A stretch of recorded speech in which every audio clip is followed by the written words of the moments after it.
చూస్తున్నాం. భారత్లో ఉగ్రదాడులకు జైష్-ఇ మొహమ్మద్ కుట్ర పన్నుతోంది. ఒక మహిళా విభాగాన్ని ప్రస్తుతానికి యాక్టివేట్ చేసింది జైష్-ఇ మొహమ్మద్. పహల్గామ్, ఢిల్లీ వంటి పేలులో అదే తరహాలో ప్రస్తుతానికి దాడులను ప్లాన్ చేస్తుంది. భారత్లోకి ప్రవేశించింది పాకిస్తాన్కి సంబంధించిన ఒక మహిళా ఉగ్రవాది.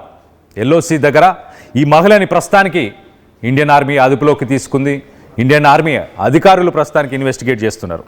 బాలాకోట్ సరిహద్దుల్లో అనుమానాస్పదంగా కొంత తిరుగుతున్న సమయంలో ఈ మహిళని అరెస్ట్ చేశారు. కొంతకాలంగా జైష్-ఇ మొహమ్మద్ మహిళా విభాగం ప్రస్తుతానికి ఏర్పాటై చాలా యాక్టివ్గా వర్క్ చేస్తుంది. మద్రాసాస్, జనరల్గా మద్రాసాలో జమాత్ ఉల్ మోమినాత్ అనే పేరుతోని మహిళలకు ట్రైనింగ్ ఇస్తున్నారు, ఉగ్రవాద ట్రైనింగ్లు ఇస్తున్నారు. సో అలా ట్రైనింగ్ ఇచ్చి ఇండియాకి పంపిస్తున్నారు. గతంలో మనం చూస్తే ఇటు ఢిల్లీ బాంబ్ బ్లాస్ట్, ఇటు పహల్గామ్ దాడిలో కూడా వచ్చిన ఉగ్రవాదులకి మహిళలు షెల్టర్ ఇచ్చారు, ట్రైనింగ్ ఇస్తున్నారు, వాళ్ళకి వెపన్స్ని సప్లై చేస్తున్నారు. అరెస్ట్ అయిన మహిళ ప్రస్తుతానికైతే పాకిస్తాన్ ఆక్యుపైడ్ కశ్మీర్కి చెందిన షహనాజ్ అఖ్తార్గా గుర్తించారు. మరి పోలీసుల విచారణలో, అలాగే ఆర్మీకి సంబంధించిన అధికారుల విచారణలో మరి కీలక విషయాలు బయటకు వస్తున్నాయని చెప్పుకోవచ్చు. ఇటు గతంలో మనం చూస్తే పూంచ్ డిస్టిక్లో జరిగిన దాడిలో కూడా ఇండియన్ ఆర్మీ ట్రూప్స్ 35 సంవత్సరాల ఈ షహనాజ్ అఖ్తార్ని ప్రస్తుతానికి ఎల్ఓసి దగ్గర తనని అరెస్ట్ చేశారు. బాలాకోట్ సెక్టర్ కిందికి వస్తుంది. ప్రిలిమినరీ ఇన్వెస్టిగేషన్లో మరిన్ని డీటెయిల్స్ వచ్చినట్టు తెలుస్తుంది. ఒక్కసారి మనం చూస్తే ఇటు సెక్యూరిటీ ప్రోటోకాల్, ఇది నార్మల్గా ఒక బార్డర్ క్రాస్ చేసి పాకిస్తాన్ నుంచి ఒక మహిళ ఇండియాకు వచ్చినట్టే కనిపిస్తుంది. కానీ ఈ మహిళలే, ఇలాంటి మహిళలనే మొదటగా పంపించి ఎక్కడ బ్లైండ్ స్పాట్స్ ఉన్నాయి, ఇండియా నుంచి ఇటు పాకిస్తాన్ నుంచి ఇండియాకి బార్డర్ క్రాస్ చేసి వెళ్ళేటప్పుడు ఎక్కడ బ్లైండ్ స్పాట్స్ ఉన్నాయి, ఎక్కడ టెర్రరిస్టులను పంపొచ్చు అని మొదటగా ఒక మ్యూల్ టెస్టింగ్ అనొచ్చు. అంటే ఒక టెస్ట్ చేయడానికి ఇలాంటి మహిళలను పంపిస్తుంటారు, లేకపోతే కొన్ని వెపన్స్ని సప్లై చేయడానికి ఇలాంటి మహిళలను పంపిస్తుంటారు. ఇటు పహల్గామ్ అటాక్లో కూడా ఆల్మోస్ట్ అటాక్ అయిన తర్వాత ఒక 200 మందిని ఇన్వెస్టిగేట్ చేశారు. దాంట్లో 10 మంది మహిళలు ఉన్నారు. ఆ మహిళలు ఆ టెర్రరిస్టులకి షెల్టర్ ఇచ్చారు, వాళ్ళకి ఫుడ్ పెట్టారు, వాళ్ళకి వెపన్స్ సప్లై చేశారు. ఆర్మీ మూమెంట్స్, కాన్వేస్ ఎక్కడున్నాయి, ఎటు తిరుగుతున్నాయి, ఎక్కడ ఉన్నాయి, ఎటు వెళ్తున్నాయి అన్న ఇన్ఫర్మేషన్ని కూడా ఇలాంటి మహిళలతోనే ఇటు terrorist activities, terrorist groups information తీసుకుంటున్నాయి. సో మొత్తం మీద ఇలాంటి ఒక సంఘటన ప్రస్తుతానికి ఇటు పూంచ్లో జరిగింది. దీనికి సంబంధించి లేటెస్ట్ అప్డేట్ తీసుకునే ప్రయత్నం చేస్తాం. నా కొలీగ్ మనోజ్ రెడీగా ఉన్నాడు. మనోజ్ని అడిగి తెలుసుకునే ప్రయత్నం చేద్దాం. Manoj, what is the latest update? ఆ మహిళ ఒక టెర్రరిస్ట్గా కన్సిడర్ చేయొచ్చా, లేకపోతే ఏదైనా ఉగ్రదాడులు ఈ మధ్యకాలంలో చూస్తే అన్ని మహిళలు ఇన్వాల్వ్ అయి ఉన్నారు. ఎక్కువ మంది మహిళలని ఇటు రెడ్ ఫోర్ట్కి సంబంధించి, ఇటు పహల్గామ్ దాడికి సంబంధించి కావచ్చు. సో తిను కూడా అలాంటి యాక్టివిటీస్ చేయడానికే వచ్చిందా ఇండియాకి?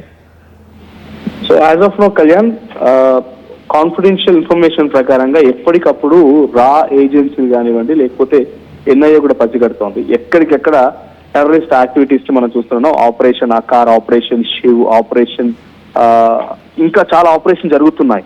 అంటే ఆపరేషన్ సింధూర్ తర్వాత ఎక్కడ చూసినా జమ్మూ కాశ్మీర్లో ఉగ్రవాదులను ఒక రకంగా చెప్పాలంటే ఊచ కోతకు వస్తుందని చెప్పాలి. ఎవరిని కూడా ఇన్వాల్వ్ చేయట్లేదు, ఎవరిని కూడా అంత ఈజీగా వదిలిపెట్టలేదు. డౌట్ వచ్చిన ప్రతి సంఘటనలో కూడా కూము నిర్వహిస్తున్నారు. జాయింట్ ఆపరేషన్స్ లో ఎక్కడికెక్కడ వాళ్ళందరినీ కూడా అంతమొందించే ప్రయత్నమే ఇండియన్ ఆర్మీ చేస్తోంది. సో ఇప్పుడు ఈ మహిళ ఎవరైతే ఉన్నారో ఆ మహిళ ఎల్ఓసి దగ్గర బాలాకోట్ సరిహద్దుల దగ్గర నుంచి తను ఆల్మోస్ట్ దాటేసింది. పాకిస్తాన్ నుంచి భారత్ లోకి ఎంట్రీ ఇచ్చింది. ఇట్స్ క్లియర్ తను పాకిస్తాన్ నుంచి వచ్చినట్టుగా చాలా క్లియర్ గా అర్థమవుతోంది. సో తన పేరు షహనాజ్ అఖ్తర్. సో తనని అడిగినప్పుడు, ఇనిషియల్ గా తనని అడిగినప్పుడు ఎందుకు వచ్చావు ఏంటి అని చెప్పి ఆర్మీ అధికారులకు సంబంధించి అదుపులోకి తీసుకున్న సమయంలో తను చెప్పిన మాట ఏంటంటే, అంటే ఆశ్చర్యపోతాం అందరం కూడా, తనని వాళ్ళ నాన్న కొట్టాడంట. వాళ్ళ నాన్న కొట్టడం మూలంగా తను పాకిస్తాన్ నుంచి భారత్ లోకి తెలియకుండా దారి తప్పి వచ్చిందంట. ఇది ఏమైనా నమ్మశక్యంగా ఉందా? కనీసం వాళ్ళు అబద్ధమైన కూడా అతికినట్టుగా చెప్పాలంటారు, అది చెప్పడం కూడా వీలు కాకుండా పోయింది. సో తను ఎంట్రీ ఇచ్చిందట. ఎంట్రీ ఇచ్చగానే చాలా అమాయకంగా తనకి ఏం తెలియదు అన్నట్టుగా కొంత బిహేవ్ చేసి ప్రయత్నం చేసింది. బట్ మన అధికారులు తమదైన స్థాయిలో కొంత విచారించిన తర్వాత అసలు విషయం బయటపడింది ఏంటంటే, జైష్-ఇ మొహమ్మద్ ఉగ్రవాద సంస్థ. సో ముందుగానే పేరు చెప్తాను, దాని కంటిన్యూయేషన్ లో ఏం జరిగింది, ఎలా జరిగింది చెప్పే ప్రయత్నం చేస్తా. సో జైష్-ఇ మొహమ్మద్ ఉగ్రవాద సంస్థకు సంబంధించి ఒక ఉమెన్ వింగ్ ని ఏర్పాటు చేయాలనుకుందట జమాత్ ఉల్ మౌమినాత్. సో ఎప్పుడైతే పాకిస్తాన్ భారత్ దగ్గర కంప్లీట్ గా మోకరిల్లిపోయిందో, ఆపరేషన్ సింధూర్ లో కుప్పగూలిపోయిందో, ఆ తర్వాత నుంచి పాకిస్తాన్ కనీసం తోక జాడించే ప్రయత్నం కూడా చేయట్లేదు. ఎందుకంటే ఏదో గంభీరపు మాటలు మాట్లాడుతోంది కానీ వాళ్ళకి తెలుసు మన భారత్ అటాక్ చేయగలిగితే వాళ్ళ దగ్గర ఉన్నటువంటి కిరాణా హిల్స్ ని కూడా అటాక్ చేసామన్న మాట మనకు తెలుసు. అంటే అక్కడ న్యూక్లియర్ సైట్స్ ఉన్న చోటను టార్గెట్ చేయగలుగుతామన్న విషయం పాకిస్తాన్ పసిగట్టింది. ఆ తర్వాత సైలెంట్ గా తోక ముడుచుకొని కూర్చునిపోయింది, మాట్లాడకుండా ఉండిపోయింది. కానీ ట్రంప్ లాంటి వ్యక్తులు కొంత ఇన్వాల్వ్ అవడంతో వాళ్ళకు ఆ బల్బ్ పెరిగిపోయింది. మళ్ళా ఆ బల్బ్ కారణంగా వచ్చేటువంటి చర్యలు ఇవన్నీ కూడా. సో పాకిస్తాన్ ఏం చేస్తోంది, డైరెక్ట్ గా అటాక్ చేయలేక ఏదో రకమైనటువంటి కవ్వింపు చర్యలకు పాల్పడాలని అక్కడి నుంచే మేకపోతు గాంభీర్యాలు ప్రదర్శిస్తూ ఏదో ఒక దుశ్చర్యలకు పాల్పడే విధాన ఆలోచనతోనే పీఓకేలోకి జైష్ ఈ మహమ్మద్ ఉగ్రవాద సంస్థ చీఫ్ మసూద్ అజార్ ని పంపించింది. వాడు మన గన్ పాయింట్ నుంచి 1000 కిలోమీటర్స్ దూరంలో ఉన్నాడు. ఇండియన్ ఆక్యుపైడ్ కాశ్మీర్, మన జమ్మూ కాశ్మీర్ లో మన సైన్యం ఉంటే పీఓకేలో వాడున్నాడు. సుమారుగా ఆల్మోస్ట్ 15 days వరకు అక్కడే స్టే చేశాడు. మన రా ఏజెన్సీలు, ఎన్ఐ ఏజెన్సీలు పక్కా విషయాన్ని పసిగట్టాయి. ఆ ఇన్ఫర్మేషన్ కూడా దేశవ్యాప్తంగా అనేక మీడియా సంస్థలు చెప్పుకొచ్చాయి. సో ఆ తర్వాత ఏం జరిగిందంటే బంగ్లాదేశ్ లో మన ఇండియన్ అండ్ బంగ్లాదేశ్ బార్డర్ లోకి జైష్ ఈ మహమ్మద్ ఉగ్రవాద సంస్థకు సంబంధించిన నెంబర్ 2 పొజిషన్ లో ఉన్న ఉగ్రవాది కూడా సుమారుగా 1 రోజుల పాటు అక్కడ తీసుకొని కూర్చున్నాడు. అంటే వీళ్ళ లక్ష్యం ఏంటని అర్థమవుతోంది. బంగ్లాదేశ్ ని కొంత వాళ్ళు ఈ ఫ్రెండ్లీ నేచర్ తోని దగ్గర తీసుకొని ఇస్లామిక్ నేషన్ గా మార్చుకోవాలనే ఉద్దేశంతో బంగ్లాదేశ్ తాత్కాలిక అధ్యక్షుడు యూనస్ ఉన్న విషయం తెలిసిందే, తాత్కాలిక చీఫ్. సో వాడిని కొంత దగ్గరగా చేసుకొని పాకిస్తాన్ తమకున్నటువంటి ఉగ్రవాదులు అక్కడికి పంపించింది, పీఓకేలో కూడా పంపించింది. ఇలా జరుగుతున్న తరుణంలోనే ఈ రెండు situation before red fort incident జరగక మునిపే. సో అప్పుడు మనం కొంత పసిగట్టాం, కొంత ఈ సిచ్యువేషన్ ఏదో జరగబోతున్న విషయం కొంత అర్థమైపోయింది. కానీ బార్డర్ ఏరియాలో ఎలా వాళ్ళు ఇన్ఫిల్ట్రేట్ అంటే వాళ్ళ లోపలికి చొచ్చుకు రాకుండా ఉండేందుకే మన ఆర్మీ సిబ్బంది పెద్ద ఎత్తున అక్కడ కట్టుదిట్టమైన ఏర్పాట్లు చేశారు. అందులో భాగంగానే ఉత్తరప్రదేశ్ గజియాబాద్ దగ్గర మనకి చాలా క్లియర్ గా 3,000 కిలోల అమోనియా నైట్రేట్ పేలుడు పదార్థాన్ని దొరకబట్టారు. సో దాంట్లో కొంతమంది తప్పించుకొని రెడ్ ఫోర్ట్ దగ్గర ఈ బాంబు పేలుళ్లకు పాల్పడ్డారు. సో రెడ్ ఫోర్ట్ దగ్గర బాంబు పేలుళ్లకు సంబంధించి జరిగిన ఘటనలో కూడా ఒక మహిళ పేరు తెర మీదకి వచ్చింది, మీ అందరూ తెలిసిందే, షాజీద్. సో ఈ మహిళ ఏం చేసింది, షాహీద్ అనేటువంటి ఈ మహిళ అల్ఫల్హా యూనివర్సిటీకి సంబంధించినటువంటి అక్కడ పనిచేసే డాక్టర్లు, జూనియర్ డాక్టర్లు, విద్యార్థులందరినీ కూడా మొదటి నుంచి కూడగట్టుకొని ఒక ఉమెన్ వింగ్ ని తయారు చేయాలనుకుంది. సో ఉమెన్ వింగ్ ఏంటి, డైరెక్ట్ గా జైష్ ఈ మహమ్మద్ ఉగ్రవాద సంస్థ సంబంధించిన ఉమెన్ వింగ్ తయారు చేయాలనుకుంది. సో ఆ ఫరీదాబాద్ జరిగినటువంటి ఆ సంఘటనకు సంబంధించి ఏదైతే పేలుడు పదార్థం రెడ్ ఫోర్ట్ దగ్గరికి వచ్చి అది బ్లాస్ట్ అయిపోవడం, కొంతమంది మరణాలకు కారణం అయిపోవడం, దేశం మొత్తం కూడా అలర్ట్ అవ్వడం జరిగిందో, ఆ తర్వాత తీగలాగితే డొంక కదిలినట్టుగా ఒకరి తర్వాత ఒకరు అల్ఫల్హా యూనివర్సిటీ నుంచే ఈ మొత్తం తతంగం జరిగిందనే విషయాన్ని మన ఆర్మీ అధికారులు గుర్తించారు. అప్పుడు తన యొక్క ఆలోచన ఉమెన్ వింగ్ ఏర్పాటు చేయడం అనేది వైట్ కాలర్ ఉమెన్ వింగ్, అంటే ఏదో కింద స్థాయిలో డైరెక్ట్ గా ఫైట్ చేయడానికి వీళ్ళ దగ్గర యాక్షన్ టీమ్ గన్స్ ఉండడానికి కాదు. వైట్ కాలర్ వీళ్ళ జాబ్ ఏంటంటే అల్ఫల్హా యూనివర్సిటీకి సంబంధించినటువంటి ఈ షాహిద్ లాంటి అమ్మాయిలదంటే, సో తను కలెక్ట్ చేయాలి, ఫండ్స్ కలెక్ట్ చేయాలి, ఎక్కడెక్కడ నుంచి వెదర్ ఫండ్స్ అన్ని కలెక్ట్ చేసి ఆ ఫండ్స్ ద్వారా ఈ అమోనియా నైట్రేట్ పేలుడు పదార్థాలను కూడా ఒకేసారి ఇంత బల్క్ లో కొనడానికి అవకాశం ఉండదు. కొంచెం కొంచెంగా సుమారుగా 2-3 years ఆఫ్ ఆపరేషన్ అంటే ఇదంతా, అంటే 2-3 ఏళ్ల నుంచే జరుగుతోంది. కొంచెం కొంచెంగా కొనుక్కొని దానంతా సేవ్ చేసి ప్రిజర్వ్ చేసి ఆ తర్వాత ఈ యాక్షన్ దిగారు. ఇది ఒకటే కాకుండా హైదరాబాద్ లో కూడా Mohammed Nazir, I don't exact remember his name, but వాడు కూడా ఇక్కడ చెన్నైలో చైనాకి వెళ్ళి అక్కడ డాక్టర్ చదువుకొని ఎంబీబీఎస్ చదివి మళ్ళీ ఇండియాకి వచ్చి ఇండియాలో ఒక ల్యాబ్ లో, గుజరాత్ లోని ఒక ల్యాబ్ లో రెజిన్ తయారు చేశాడంట. హైదరాబాద్ వాడు గుజరాత్కి వెళ్ళి రెజిన్ లో ల్యాబ్ లో ఆ రెజిన్ పాయిజన్ తయారు చేసి దాని ద్వారా కూరగాయల్లో, ప్రసాదాల్లో లేకుంటే ఇతరత్ర వేరే దాంట్లో పెట్టి ఇప్పుడు ఈ దుర్మార్గమైనటువంటి చర్యలకి దమనకాండ సృష్టించడం కోసం ప్రయత్నం చేశాడన్నట్టు మనందరం విన్నాం. సో ఇప్పుడు మళ్ళీ ఎందుకు ఇది యాక్టివ్ అవుతోంది, వాళ్ళంతా అరెస్ట్ అయిపోయారు, లోపలికి వెళ్ళాల్సిన వాళ్ళంతా లోపలికి వెళ్ళిపోయారు.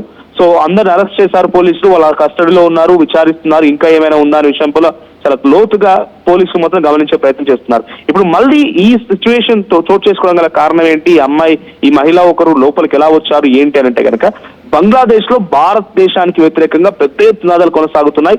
ఒక రకంగా చెప్పాలంటే హిందువులని బంగ్లాదేశ్ లో ఇప్పుడు ఊచకోతకు వస్తున్నారు. నిన్న రాత్రి నడి రోడ్డు పైన ఒక చెట్టుకి ఒక హిందూ వ్యక్తిని, దీపు చంద్రదాస్ అనేటువంటి వ్యక్తిని వేలాడదీసి నడి రోడ్డు పైన నిప్పంటించారు. కారణం, ఇక్కడ బంగ్లాదేశ్ సంబంధించిన మాజీ ప్రధాని షేక్ హసీనాకి అక్కడ ఇంటర్నేషనల్ క్రిమినల్ ట్రిబ్యునల్ లో తనకి శిక్ష పడింది, మరణశిక్ష విధించడంతో తను భారతదేశపు అదుపులో ఉంది. ఇది ఒక బూచి మాత్రమే. నిజంగానే భారతదేశ పదులో అక్కడి ప్రధాని ఉంటే లీగల్ కాన్సిక్వెన్సెస్ మనం ఫేస్ చేయడానికి సిద్ధంగా ఉన్నాం. నిజంగా వాళ్ళు ఛాలెంజ్ చేయాలనుకుంటే యునైటెడ్ నేషన్ ఆర్గనైజేషన్ లో ఛాలెంజ్ చేయొచ్చు, భారత ప్రభుత్వానికి వ్యతిరేకంగా వాళ్ళు అక్కడ మాట్లాడవచ్చు, ఏదైనా చేయొచ్చు, ఒక లేఖ రాయొచ్చు, ఇంటర్నేషనల్ లెవెల్ దాని టాపిక్ తీసుకురావచ్చు. వాళ్ళకు నిజంగానే వాళ్ళు శిక్ష అక్కడ ఇంప్లిమెంట్ చేయాలి కాబట్టి పంపించండి అని చెప్పి వాళ్ళు వేరే యుఎన్ సెక్రటరీ ద్వారానో లేకుంటే ఇతరత్ర మాధ్యమాల ద్వారా చెప్పించే అవకాశం ఉంటది. కానీ they want blame, just blame ఏం చేయాలంటే అక్కడ ఉన్న నిందితురాల్ని భారత్ కాపాడుతోంది అనేటువంటి ఒక బ్లేమ్ చేయాలి కాబట్టి బ్లేమ్ గేమ్ ఆడుతున్నారు. దీనికి పాకిస్తాన్ తోడైంది. పాకిస్తాన్ సంబంధించిన ఉగ్రవాడు అక్కడికి వెళ్ళి అక్కడ స్థావరం ఏర్పాటు చేసుకుని అందరు రెచ్చగొట్టి ఈ రోజు షాహిద్ అనేటువంటి ఒక వ్యక్తి అక్కడ కూడా పాకిస్తాన్ లో కూడా వాడు చనిపోయాడు. అక్కడ వారిని ఎవరో ఉద్యమకారులు వాళ్ళంతా ఉద్యమం చేస్తుంటే ఎవరు నలుగురు వచ్చి వాడిని గన్ తో ఫైర్ చేసి వెళ్ళిపోయారంట. వాడు 4 రోజుల పాటుగా చికిత్స తీసుకొని చనిపోయాడు. ఆ మరణానికి కూడా కారణం భారతదేశం అని చెప్తోంది బంగ్లాదేశ్. ఆ మరణానికి కారణం కూడా భారతదేశమే. భారతీయులే కొంతమంది వచ్చి అక్కడ చంపేసి మళ్ళీ భారతదేశానికి వెళ్ళిపోయారని చెప్తోంది. సో ఈ పాకిస్తాన్ సపోర్టెడ్, పాకిస్తాన్ ఎయిడెడ్ ఉద్యమం బంగ్లాదేశ్ లో జరుగుతోంది. అలా జరుగుతున్న తరుణంలోనే మళ్ళీ పాకిస్తాన్ నుంచి కొంతమంది ఇక్కడ వ్యక్తులు ఇక్కడ వచ్చి అక్కడ ఏమనుకుంటారు, బంగ్లాదేశ్ లో భారత్ వ్యతిరేకంగా ఉద్యమాలు జరుగుతున్నాయి కాబట్టి పాకిస్తాన్ మహిళ ఒకరు ఇక్కడికి వచ్చి ఇక్కడ ఏదో కుట్రకు పాల్పడి ఒక పెద్ద ఎత్తున ఒక బ్లాస్ట్ కి పాల్పడి ఆ తర్వాత ఈ నేపాన్ని బంగ్లాదేశ్ పై నెట్టాలి. సో ఇటువంటి కుట్రలు మాత్రమే తెరలేపడం కోసం పాకిస్తాన్ ప్రయత్నం చేస్తున్నట్టు అర్థమవుతోంది. మహమ్మద్ యూనుస్, షాబాజ్ షరీఫ్ ఇద్దరు కలిసి ఆడుతున్న డ్రామాల్లో భాగంగా ఇవన్నీ జరుగుతున్నాయి. ఆసిమ్ మునీర్ గారు కూడా వీళ్ళతో తోడైపోయి ఆసిమ్ మునీర్ గారి యొక్క కుట్రలు కుయుక్తులు మొత్తం కూడా భారతదేశంపై చూపించి ఇటువంటి దమనకాండ సృష్టించడం కోసం ప్రయత్నం చేస్తున్నారు. బట్ మన భారత ఆర్మీ చాలా స్ట్రాంగ్ గా ఉంది. We're very much efficient. Indigenous గా మనకున్నటువంటి టాలెంట్ అద్భుతంగా ఏం జరిగింది అనేది ఆపరేషన్ సింధు ద్వారా చూడగలిగాం. ఇటువంటి ఎంతమంది వచ్చినా, ఎంతమంది కుట్రలు చేయాలని ఆలోచన చేసినా కూడా ఎక్కడెక్కడ అడ్డుకునే ప్రయత్నం జరుగుతోంది. సో ఈ మహిళ ఎక్కడి నుంచి వచ్చింది, ఎలా వచ్చింది, సో దీని తనకున్నటువంటి యాక్టివిటీస్ ఏంటి, దాన్ని పరిశీలించడం కోసం ప్రత్యేకమైనటువంటి ఒక బృందం కూడా సిద్ధమైపోయింది. సో బాలాకోట్ ఎల్ఓసి వెంట మొత్తం కూడా ఇప్పుడు భారీగా పోలీసులు మోహరించున్నారు. సో ఈ ఒక్క మహిళ వచ్చిందా, షానాజ్ అఖ్తర్ ఒక్కతే వచ్చిందా, ఇంకెవరైనా దీంతో పాటుగా ఉన్నారా? సో స్లీపర్ సెల్స్ ని యాక్టివేట్ చేయడంలో భాగంగా అల్ఫల్హాల్ యూనివర్సిటీలో షాహిద్ చేసినట్టుగానే ఈ మహిళ ఇంకేదైనా చేస్తుందనే కోణంలో పోలీసులు విచారిస్తున్నారు. సో జమాత్ ఉల్ మోమినాత్ ఈ పేరుతో ఒక జైష్ ఈ మహమ్మద్ ఉగ్రవాద సంస్థ మహిళా విభాగాన్ని ఏర్పాటు చేయడమే ఈ మహిళ లక్ష్యంగా వచ్చిందట. చూద్దాం మరి దీనికి సంబంధించి ఇంకా ఎటువంటి విషయాలు బయటపడతాయని. But one thing is clear, మళ్ళీ మనం అలర్ట్ గా ఉండాల్సిన అవసరం వచ్చింది. స్లీపర్ సెల్స్ ని గుర్తుపట్టడం, స్లీపర్ సెల్స్ ని ఫైండ్ అవుట్ చేయడం ఆవశ్యకత ఏర్పడింది. అది హైదరాబాద్ అయినా, ముంబై అయినా, పాట్నా అయినా, బెంగళూరు అయినా, పూణే అయినా, ఎక్కడున్నా కూడా హెవీ డెన్సిటీ ఉన్నటువంటి పాపులేటెడ్ ఏరియాస్ లోనే వీళ్ళ టార్గెట్ ఉంది కాబట్టి ఆ ప్రాంతాల్లోనే ఈ స్లీపర్ సెల్స్ తిరుగుతున్నారు. డెఫినెట్ గా ప్రతి ఒక్కరు కూడా స్లీపర్ సెల్స్ ని ఫైండ్ అవుట్ చేయాల్సిన అవసరం అయితే ఉంది. Right Manoj, thanks for the latest update. మొత్తం మీద December 16th, 17th పూంచ్ సెక్టార్లో ఈ మహిళ ఇటు బాలకోట్, పాకిస్తాన్ ఆక్యుపైడ్ కాశ్మీర్లోంచి ఇటు బాలకోట్ సెక్టార్కి ఈమె వచ్చింది. అక్కడ అనుమానాస్పదంగా తిరుగుతున్న సమయంలో ఆర్మీ ఈమెని అరెస్ట్ చేసి ఇంట్రాగేట్ చేయడం స్టార్ట్. సో కానీ పాకిస్తాన్ మాత్రం ఇలా మహిళలని వాడుకొని ఇండియాని దొంగ దెబ్బ తీద్దామని ఒక ప్రయత్నం అయితే చేస్తున్నట్టు చాలా క్లియర్గా కనిపిస్తుంది. సో దీనికి సంబంధించి మీరేమనుకుంటున్నారు? మీ అభిప్రాయాలని కింద కామెంట్ రూపంలో తెలియపరచండి. నగల సామ్రాజ్యం పెద్దది.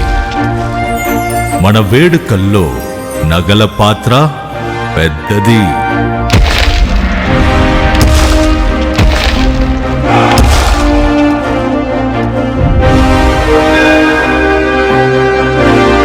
నగల్లో మన సంప్రదాయం అది పెద్దది. అదే విధంగా నగలు కొనేటప్పుడు మీ సేవింగ్స్ కూడా ఇకపై పెద్దగా ఉంటుంది. బంగారు నగల చరిత్రలోనే లేని విధంగా అన్ని నగల తరుగును ముందు కన్నా ఇంకా తగ్గించాం. ఈ తక్కువ తరుగును చూస్తే వెంటనే నగలు కొనేస్తారు. డైమండ్ జ్యువెలరీ ధరలు కూడా పెద్ద లెవెల్లో తగ్గించాం. ఇకపై అందరూ డైమండ్ జ్యువెలరీ కొనుక్కోవచ్చు. ఏ ఆఫర్లోనూ పక్కదారి పట్టకండి.